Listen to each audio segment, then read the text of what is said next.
நான் திருப்பூர்லேருந்து வர்றேன். அப்புறம் வேதனையோடு வந்தேன். எந்த விதத்துலையும் குறை சொல்ல முடியாத ஒரு ஹாஸ்பிட்டல். எனக்கு இது என் குலதெய்வம் மாதிரி நினைக்கிறேன்.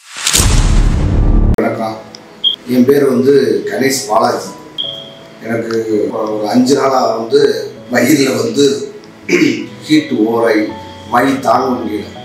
எனக்கு என்னென்னே தெரியல. நான் திருப்பூர்லேருந்து வர்றேன். எங்கள் ஊர் திருப்பூரில் டிஎம்ஓ ஹாஸ்பிட்டல் இருக்குது. அங்கே போனேன். அங்கே போய் ஃபஸ்ட் உதவி எடுத்த உடனே இங்கே கோயம்புத்தூரில் kidney specialist hospital, Vedanayagam hospital ஆர்எஸ்புரத்தில் இருக்குது. இது கிட்னி ஸ்பெஷலிஸ்ட்டுக்கு சரியாக பார்ப்பாங்க, நீங்கள் அங்கே போங்க, அங்கே உணர்த்து சரியாகனு சொன்னாங்க.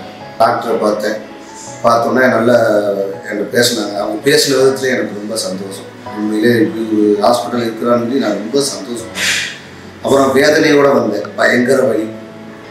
எந்த விதத்துலையும் குறை சொல்ல முடியாத ஒரு ஹாஸ்பிட்டல். எனக்கு இது என் குலதெய்வம் மாதிரி நினைக்கிறேன். நல்ல ஹாஸ்பிட்டல். அதிகமான அமௌண்ட்டு வாங்கலை. நான் நினைக்கிற அமௌண்ட்டு, நான் ஒரு அமௌண்ட் நினச்சி வந்தேன், அந்த அமௌண்ட் வாங்கலை. அப்புறம் எனக்கு இருந்தது 8.8 எம்எல். எனக்கு இருந்த ஸ்டோன் அதை ரிமூவ் பண்ணிட்டாங்க. நல்ல ஹாஸ்பிட்டல், நல்ல பணியாளர்கள் எல்லாருமே சிறப்பு. நன்றிங்க.